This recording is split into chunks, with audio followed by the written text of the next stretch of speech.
And we're back. Took a little time off, did a little vacation deal, but back in the shop. What better way to start a work week back than working on a little Courier project. For those that haven't seen it yet, what's left of a 1972 Ford Courier. As you can see, the chassis here has been highly modified. We fitted 2001 Mazda Miata suspension front and rear, along with the, actually it's hiding right here, 1.8 variable valve timing turbo engine, 5-speed manual. The frame here looks totally different than last time you've seen it. We took it to Harris Custom Coatings in Winder, and they blasted it for us. Now, I will say, this isn't something they normally do. They normally just blast and either Cerakote or powder coat things, themselves. Their oven isn't big enough for a chassis, so they were kind enough just to blast it for me. Taylor and I tag teamed it with Chassis Saver, antique satin black. I love this beautiful sheen on this paint. See here, yeah, that turned out nice. All my welds are looking good. Yeah, nice clean slate. Hey, I just wanted to hop in here real quick and say thank you to everyone that's ordered any hats, t-shirts.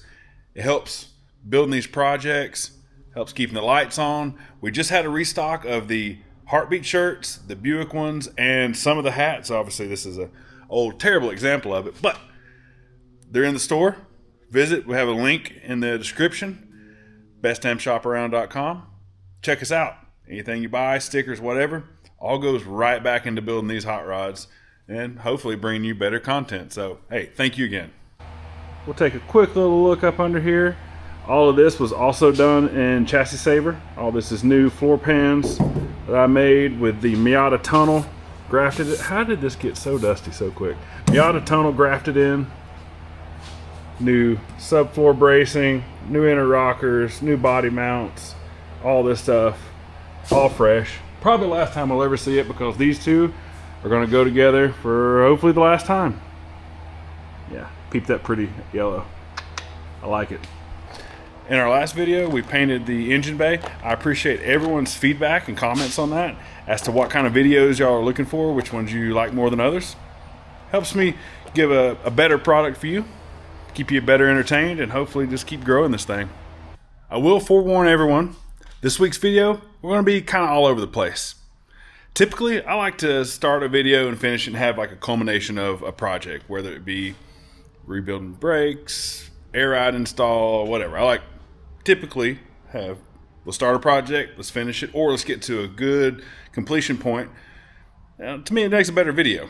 This week, I don't think we're going to get anything finished. It's just going to be a ton of assembly, figuring out things, probably 20 trips to the parts store, probably that many trips or more to the hardware store, just to get all the right bolts and new hardware, whatever things we need. But we're going to try to keep it entertaining. We're going to walk you through some of the things along the way, some little tips and tricks. I promise, it'll be fun. Just stick around. Let's enjoy this together. Some people probably would have solid mounted this cab to the chassis for rigidity. I'm not real big onto that. Before we put the cab back on, we had to come up with a mounting solution. Here's the factory little bushings, cracked, squished. They're not even the same size when you measure them around. Looking for replacements. Nobody makes them. All the stuff I like is so oddball, you can't buy parts for it. I'm really a glutton for work here, because this would be so easy. If it was a C10, you press one button on Summit, they're here the next day. Got two different sizes. Let me show you what I came up with for a little solution. After digging around on Summit a little while, I found that actually Energy Suspension makes universal bushings. These are 2 9/32 with a, that'd be diameter, with a 7/16 hole, and they're 1/2 inch tall. These 2-inch square, 7/16 hole, 1/4 inch tall. Turns out that the cab bushings were, I think they were 1/4 sometime in their life before they got squished, and the core supports were 1/2. This will work out really nice. And oddly enough, one of the, I think it was one, or I've got it written down, 1 or 2 of the cab mounts actually had like double washers shimmed in it from the factory. It might end up where the 2 washers they shimmed equals an extra one of these. These came in what are these, 8-pack? think these are 8 packs a piece. Oh, yep. And they're fairly inexpensive. I think one was 12 bucks and one was 15. Yeah, that'll do.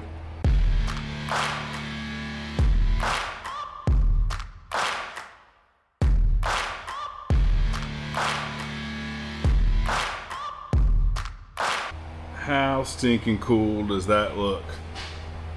A fresh painted shiny yellow with a satin black peeping through there. Man, oh, I'm already envisioning how neat this engine bay is going to be. Now obviously you don't want to do your final tightening and shimming of the cab while it's sitting on a dolly on some 4x4s. We're just going to run some bolts through, kind of just put a little tension on them just so the cab doesn't slide around on the chassis.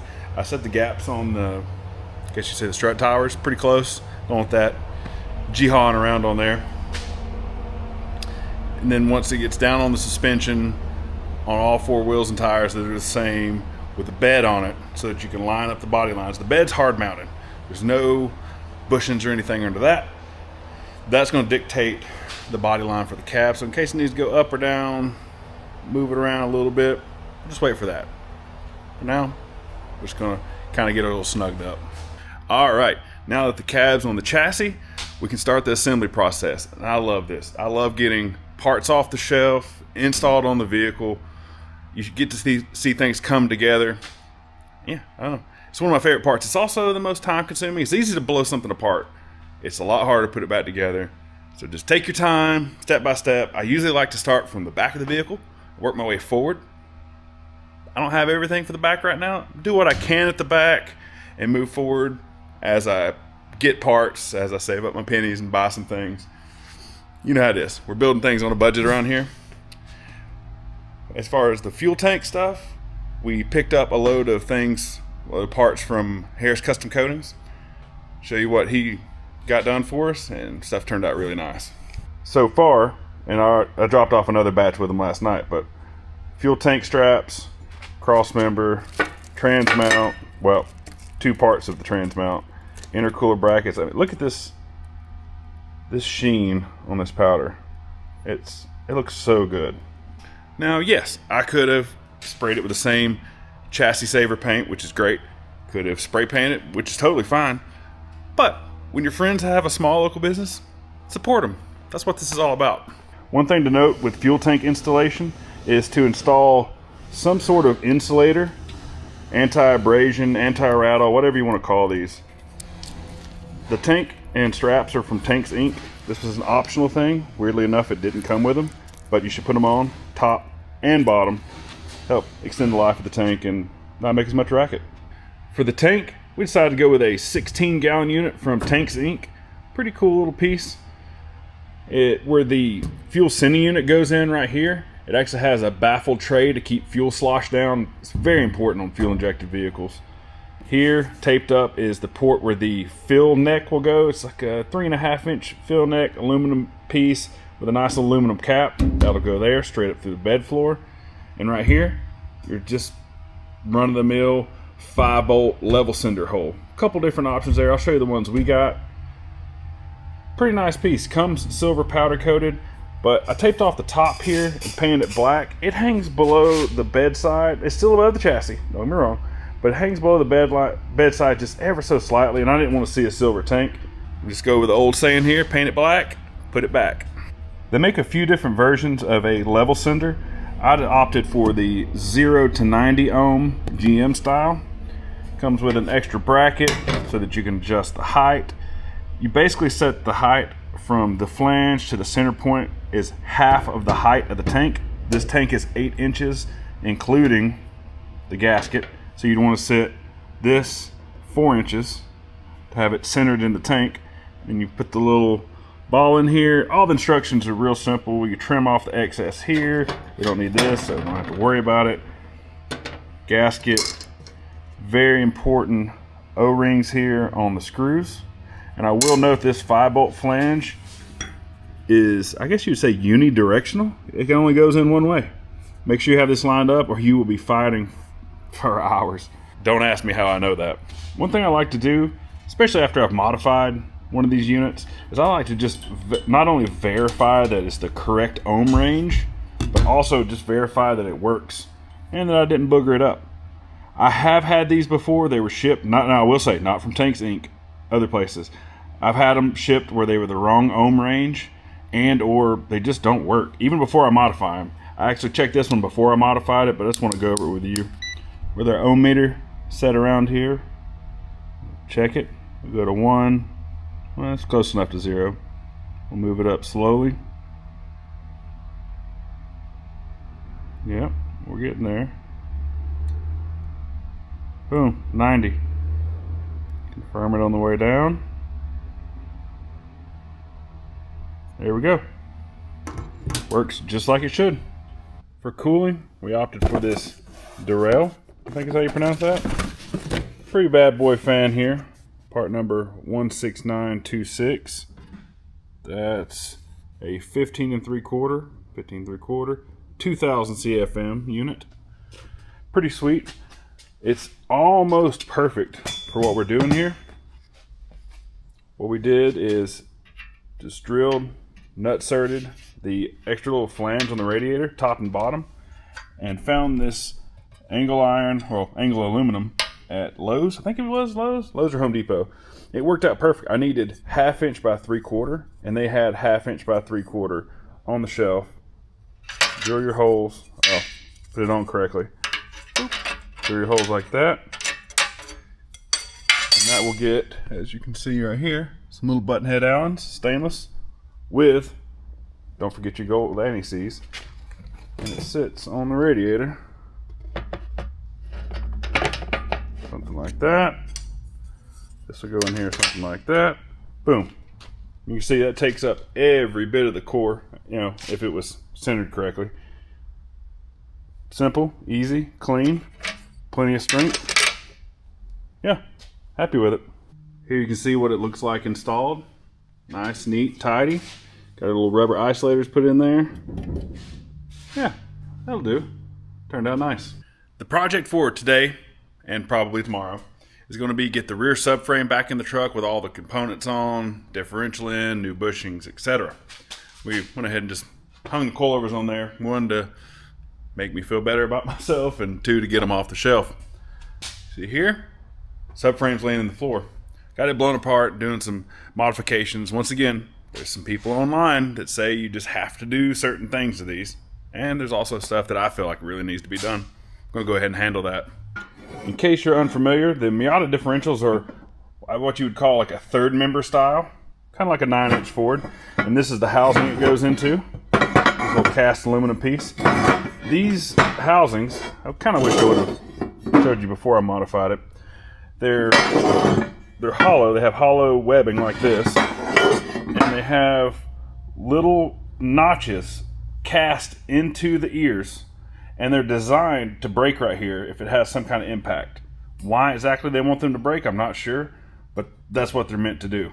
While I don't plan on wrecking it, I do plan on beating the snot out of this truck.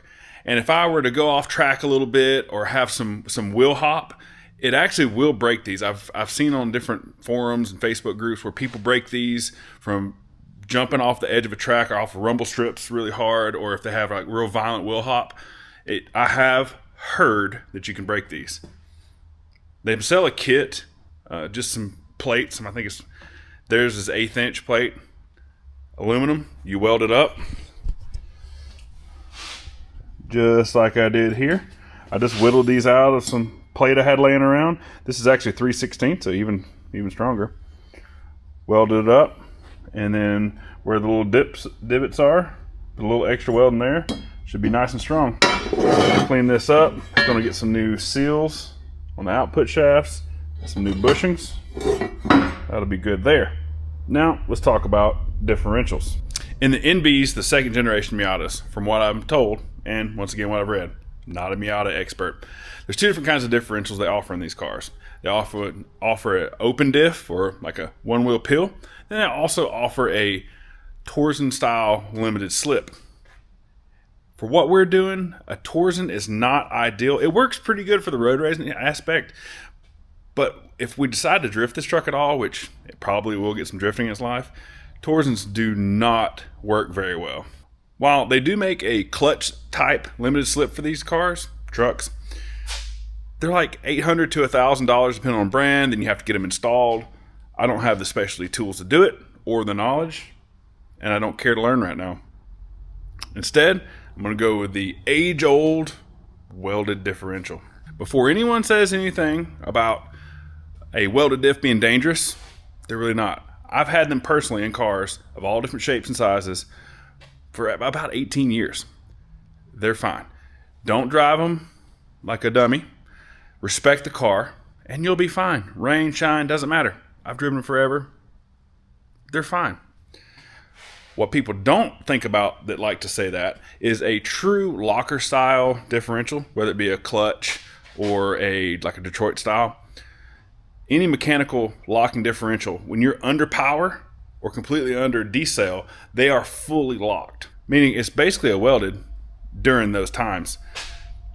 Only time you have the advantage of the limited part of the slip is when you're going through turns not on power. This thing, it's just going to be locked all the time. Maybe one day I can find a good deal on one, but for now, we're going to weld it up. We're going to enjoy it. And if I don't like it, I can always just change it later. It's a third member. They're not terribly hard to take out. For those unfamiliar with how to do this, it's pretty simple. First things first, we clean all this out. I use non-chlorinated brake parts cleaner because we don't want to die. Get all that out, and I'll actually light it off with a little small MAP gas torch just to make sure we don't have any residual in there to make a nice little woof, little pop flame. All these gears in here, these are all cast. You can weld to them just like they are, but if you shock the cast with the heat of welding, because we're going to turn this puppy wide open. If you shock it with that, it can cause it to crack, and then it's going to have premature failure. We don't want to do that. We're going to start with taking our oxyacetylene torch. We're going to heat all these gears. We're going to work it. We're going to spin it around. We're going to heat the other side because there's two windows you can see in here.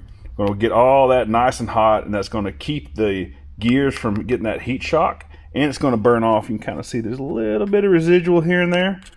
We get those suckers red hot, it'll burn every bit of that off. It'll be a lot better to weld. Once it's all welded up, we'll take our torch and we'll just slowly back the torch off real slow, letting it cool slow. Once again, the cast can crack under abrupt temperature changes. Don't want to let that happen either. Now, let's heat it up, weld it up.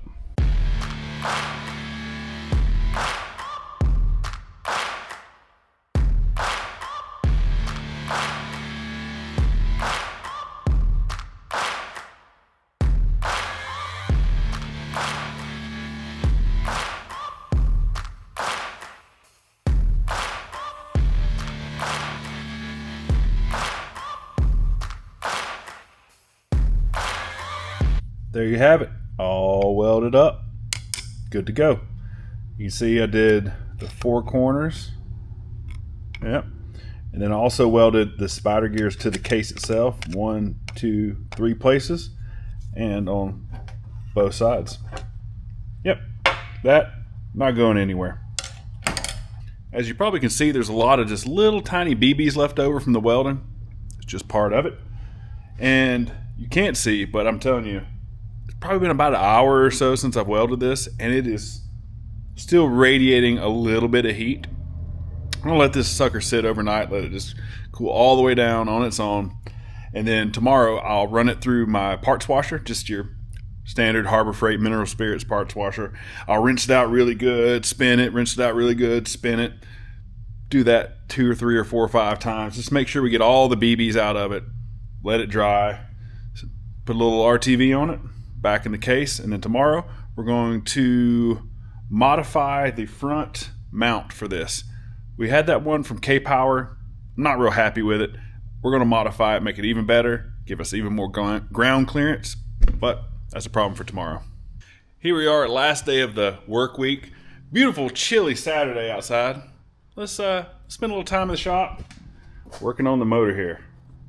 Got my buddy C.O. Kearns helping me with the timing belt, doing water pump, timing belt, new gaskets and seals, all your regular maintenance stuff.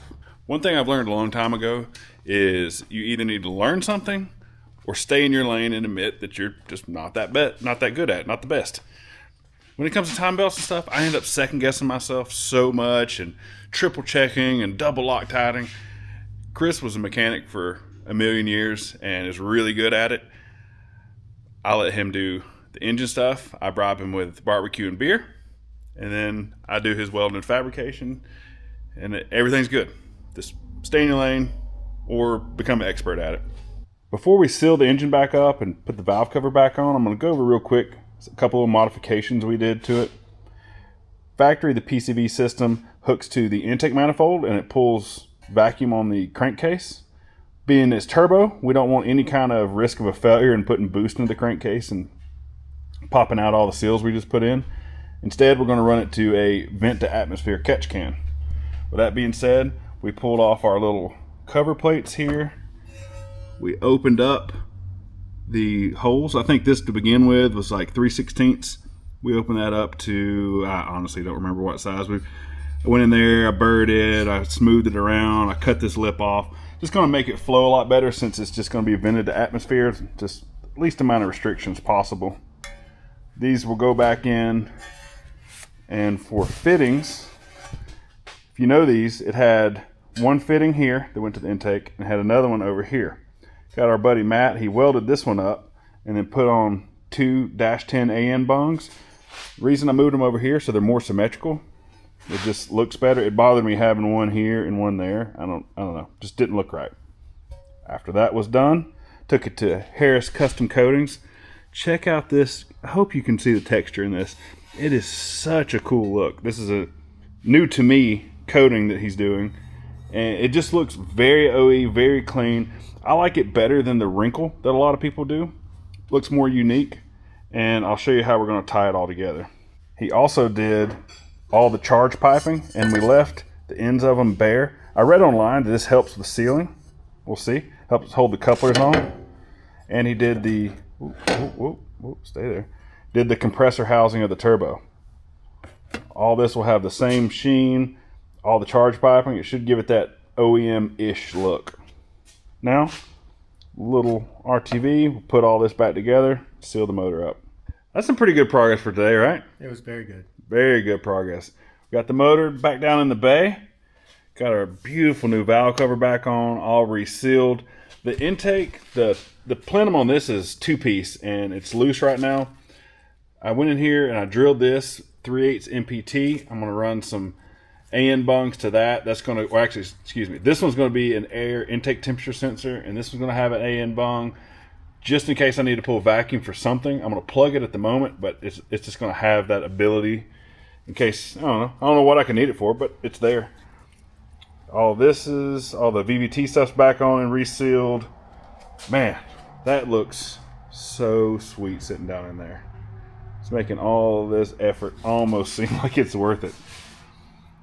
Obviously the pan's back on. I don't think we talked about it, but a little 10 AN bung right there. That's going to be our oil drain. Obviously there's still a lot of stuff missing here, there, but it's back in the hole. That's a big hurdle. Still have a bunch of parts to order next week. Got to get a clutch coming. I think I picked out which one I want. Get a fuel system coming, pump, lines, fittings, injectors, rail, fuel pulse dampener, pressure regulator, all that stuff. Whew. I'm gonna have the credit card smoking after next week, but that's fine. Get all that, then we get the trans in it. Chris brought some new control arms for me. This suspension stuff came out of a higher mileage car. We got like a, 60,000 mile? 60,000 mile car, so the bushings are way tighter, less cracked up. Those will be really nice. Yeah, it's a pretty good price. Look, show you a couple other little things I've done behind the scenes. On the front here, got the coilovers hung in place, and we have these aftermarket tubular control arms with spherical bearings and new ball joints. These are made by a company, P2M, and they came bright blue. They look terrible. First thing, I'd actually had them on here, and Taylor came over and was like, blue control arms, really? I pulled them back apart, stripped them down, painted them black, put them back. In the back, control arms are hung, coilovers. These are Megan, and you'll never see them, so they're going to stay blue. Subframes in, diff, polyurethane bushings with our new mount. Check this out. This worked out really cool. Nice thick brace here that we broke it at a 45-degree angle, welded it to the chassis, reused, probably can't see it, but the billet part of the mount, we reused that. And this has another piece right here that we bent up, and it's going to have an attachment point right there, there, and back at the back. This one here be nice and strong, and it's much better than the other one that was hanging down like 1.5 inches. Going to have a lot better ground clearance right here. As you can see, this is the one that came with the kit. Look how much we scraped it up just pushing it in and out of the shop. Like this, that's never going to work. That's no good. No, we could have raised it up, but We don't do that. no, we don't raise them up around here. It's Saturday night. There's a hockey game. The Athens Rock Lobsters are playing at home tonight. We got some knot beers calling us, right? Oh yeah. Got to go enjoy a few dozen of those. Yeah, that's going to be it for this week. Thanks for sticking around. Like, share, subscribe. We appreciate it. Next week's probably going to be back on the C10 NAS truck, just because we got to wait on parts for this one, and we just got a big parts order for that one. Back on that next week. Hopefully get some parts. Yeah, we'll get it together sooner or later. This has snowballed into a much bigger project than I ever intended for it to be, but that's fine. I keep getting encouragement from Chris and other people. Just keep my head down, knock it out as much as I want to just put it in timeout. But that's how projects take years, like the K5 did. We're going to knock this one out sooner than later. Anyway, once again, appreciate you tuning in. See you next time. See ya.